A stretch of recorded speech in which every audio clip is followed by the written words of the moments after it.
Addiction से संबंधित, हमारे एडिक्शन से संबंधित, ठीक है जी। तो आज का हमारा पहला टॉपिक है पाथ ऑफ रिकवरी, मतलब सुधार का रास्ता, ठीक है। मतलब किस प्रकार से हम आप सुधार की रास्ते पर चल सकते हैं। तो पहला कदम होता है आइडेंटिफिकेशन का। क्या होता है? मतलब कि अपनी पहचान कराना। हम आप वैसे लोग हैं जो अपनी पहचान छुपाते हैं। हर जगह हम लोग अपनी पहचान को छुपाते हैं, चाहे वो घर हो, चाहे वो बाहर की सोसाइटी हो, चाहे वो फ्रेंड सर्कल हो, चाहे वो कोई रिलेशनशिप हो। हर जगह हम लोग क्या करते हैं? अपनी आइडेंटिटी को छुपाते हैं। तो पहला काम हमें क्या करना है? अपने आप को आइडेंटिफाई कराना है दूसरों से कि हम क्या है, हमारी रियलिटी क्या है। आप एडिक्ट हैं, हम एडिक्ट हैं, ठीक है। इसमें कोई शर्म वाली बात नहीं। जब करने में शर्म नहीं आई तो अपनी आइडेंटिटी बताने में क्या शर्माना, ठीक है। तो उस चीज़ को स्वीकार करिए, एक्सेप्ट करिए, एडमिट करिए, तभी आप फर्स्ट स्टेप में काम कर पाएंगे। मतलब सुधार के रास्ते पे चलने की आपकी शुरुआत तभी होगी। अगर आप डिनाइल करते रहेंगे तो ये समझ लीजिए कि आप कभी भी ज़िंदगी में सुधर नहीं सकते। आप क्या, कोई भी मतलब जो अपनी सच्चाई को छुपाएगा वो कभी भी सुधर नहीं सकता है। क्योंकि डॉक्टर भी तभी इलाज करता है जब भाई उसको आप लोग मर्ज अपना जो आपकी कमी है शरीर में वो बताएंगे। जब आप बताएंगे ही नहीं तो क्या दवा करेगा, क्या इलाज करेगा, है ना। सही बात है ना। तो उसी प्रकार से पहला स्टेप होता है आइडेंटिफिकेशन का। अब दूसरा स्टेप क्या होता है कि आपके पास काम कॉन्फिडेंस होना चाहिए। मतलब कि किसी भी बात को ज़्यादा एग्रेसिव होके, ज़्यादा एंगर रिएक्ट में नहीं लेना है, ठीक है। ओवर रिएक्ट नहीं करना है, बिल्कुल नॉर्मल रहना है। होता है ना कि हम आप ऐसे लोग हैं जो इमोशनली वीक होते हैं, ठीक है। कैरिड अवे हमारा एटीट्यूड बहुत जल्दी आ जाता है, भावनाओं में बह जाते हैं बहुत जल्दी, है ना।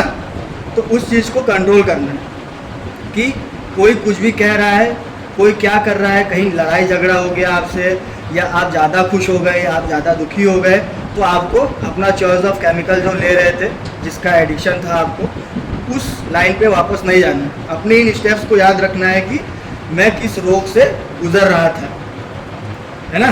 कहते हैं past is the best teacher, है ना। बीता हुआ कल जो होता है वो हमारा सबसे अच्छा टीचर होता है। उससे बेटर टीचर कहीं नहीं मिलेगा। और अपने आप को हम खुद से ज़्यादा कोई और अच्छे से जान नहीं सकता। समझ रहे ना इस बात को। मतलब कोई भी साइकेट्रिस्ट हो, कोई भी डॉक्टर हो, वो तुम्हारी हर बात बता देगा, पर कुछ ऐसी बातें होती हैं जो वो भी नहीं बता सकते, वो सिर्फ आप खुद जान सकते हैं, है ना। इसलिए अपने मन के अंदर थर्ड स्टेप है कि अपने मन के अंदर रिसेंटमेंट्स नहीं होने चाहिए, ठीक। किसी के प्रति बदले की भावना नहीं होनी चाहिए। और क्या, आपके अंदर, हम सभी के अंदर रिजर्वेशन होता है कि यहाँ से जाने के बाद ज़्यादा नहीं, बस मैं एक बार पीऊँगा, ठीक है, या एक बार उस चीज़ का टेस्ट करूँगा, कहीं मैं टेस्ट तो नहीं भूल गया। तो ये क्या है, one miss end game finish. एक बार आपने छुआ, एक बार आपने सेवन किया, तो ये समझ लीजिए आप रिलैक्स से कोलैप्स के स्टेप में पहुंच जाएंगे। मतलब रिलैक्स मतलब एक बार यूज़ करना, मिसयूज़ करना, उसके बाद आप कोलैप्स की स्टेज में पहुंच जाएंगे, कंटिन्यू पीने लगेंगे, कंटिन्यू, फिर आप रुक नहीं सकते। समझ रहे हैं ना। तो ये आपका हो गया थर्ड स्टेप। फोर्थ स्टेप क्या है कि आपके पास मिरर बॉन्डिंग होनी चाहिए। मिरर बॉन्डिंग मतलब सोशल अवेयरनेस होनी चाहिए। सोशली आप लोग जागरूक होने चाहिए कि जो चीज़ गलत है वो गलत है, जो सही है वो सही है, और मैं सही चीज़ को अपनाऊंगा, गलत चीज़ को छोड़ूंगा। ये दृढ़ निश्चय आपको करना पड़ेगा खुद की विल पावर से, ठीक है। किसी दवाई के थ्रू ये चीज़ आपके अंदर घोल के पिलाई नहीं जा सकती। ये आपको खुद चूज़ करना है कि आपको एक अच्छी लाइफ जीनी है या एक कीड़े मकोड़े की तरह ज़िंदगी जीनी है और मर के चले जाना, ठीक है ना। ये आपके हमारे ऊपर डिपेंड करता है। समझ रहे हैं। पांचवा स्टेप हो गया आपका मिरर बॉन्डिंग का। मिरर बॉन्डिंग का क्या है, मतलब कि आप किसी से भी बात कर रहे हैं, हम लोगों में क्या होता है कि स्टेज फियर बहुत ज़्यादा होता है। हम अपनी बात को तब तक नहीं रख पाते हैं या तब तक नहीं बोल पाते जब तक हम नशे में नहीं होते, या कोई भी काम की शुरुआत करने के लिए हमको अपना चॉइस ऑफ केमिकल लेना पड़ता है। उससे क्या होता है, हमको ऐसा लगता है, भ्रम है, हमारे अंदर इल्यूजन्स होते हैं कि हम उस चीज़ से हमारा कॉन्फिडेंस लेवल बढ़ जाता है। होता है महसूस ऐसा? होता है ना? देखो भाई, मुझे तो होता है कि नहीं? तो जाहिर सी बात है सबको होता है ना? मैं भी एक एडिक्ट हूँ, तो आप लोग भी हैं, होता होगा। पर इस चीज़ को डिफरेंस जो होता है ना, इस चीज़ का डिफरेंस हमको अपना समझना है। मैंने पहले भी क्लास में बताया था कि जैसा आप बोलोगे वैसा आपके विचार बनेंगे। हमारी स्पीच ही हमारे विचारों को प्रभावित करती है। स्पीच इन्फ्लुएंसेस थॉट्स, ठीक है? जैसा आप बोलेंगे वैसा आपके विचार होते जाएंगे और वैसा ही आपका मन होगा। और मन जो है ब्रेन को आयॉन्स पहुंचाता है, मतलब कि मैसेज पहुंचाता है, और ब्रेन क्या करता है कि बॉडी को एक्शन में लेके आता है ना? बॉडी को एक्शन में लेके आता है।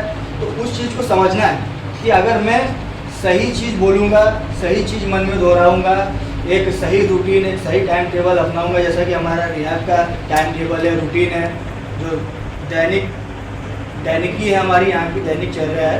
तो उस चीज़ को, उसी दिनचर्या को यहाँ से बाहर जाके अगर हम अपनी लाइफ में ऐड कर लें तो कोई उसमें बुराई है? कोई बुराई तो है नहीं। है कोई बुराई? कोई नुकसान नहीं है ना?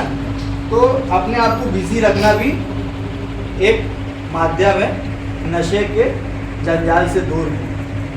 मतलब क्या होता है कि सुना होगा, पुराने लोग बोलते हैं कि खाली दिमाग शैतान का घर होता है ना?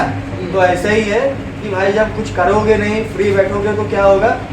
बोर हो रहा है, सोचो यार नशा ही कर, है ना?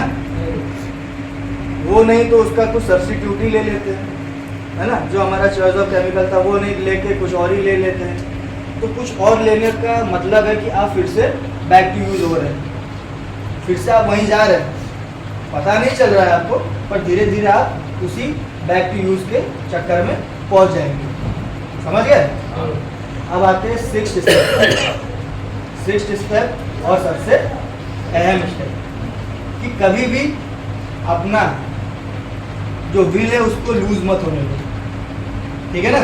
मतलब कभी भी ये मत सोचो कि मैं नहीं कर सकता। नेवर गिव अप मत करिए। आपसे एक बार गलती हो गई, चलिए मानते हैं गलती हो गई, बहुत ट्राई किया, बहुत मनाया अपने आप को, पर आपसे गलती हो गई, पर अपना होप एंड करेज मत छोड़िए, ठीक है? वो होप एंड करेज आप छोड़ देंगे तो फिर आप हार गए। अगर आप खुद से हार गए तो आप सच में हार गए। और जब तक इंसान खुद से नहीं हार मानता है वो नहीं हारता। एक बार नहीं होगा, 2 बार नहीं होगा, 3 बार नहीं होगा, पर एक दिन, one day at a time होगा, जरूर होगा, ठीक है ना? तो अपना विल पावर लूज नहीं करना है, होप और करेज के साथ जिंदगी जीना है। अगर गलती हो भी गई है तो उस चीज़ को तुरंत एडमिट करके, स्वीकार करके, मान के कि हाँ मुझसे गलती हो गई है, फिर से जीरो से शुरू करो, फिर से जीरो से शुरू करो, हार मत मानो। एग्जाम में अगर कोई फेल हो जाता है तो क्या वो पढ़ना छोड़ देता है? फिर से ट्राई करता है, फिर से पढ़ाई करता है ना? उसी प्रकार से ये भी प्रोग्राम है, ये एनए का प्रोग्राम इसी प्रकार से काम करता है कि आप, ये सारा प्रोग्राम ब्लाइंड फेथ का होता है, एक अंधी आस्था का ये प्रोग्राम है। मानो तो काम करेगा, नहीं मानोगे तो काम नहीं करेगा, ठीक है? तो आज का टॉपिक मेरे ख्याल से इतना काफ़ी है, आप लोगों को समझ में आ गया है ना?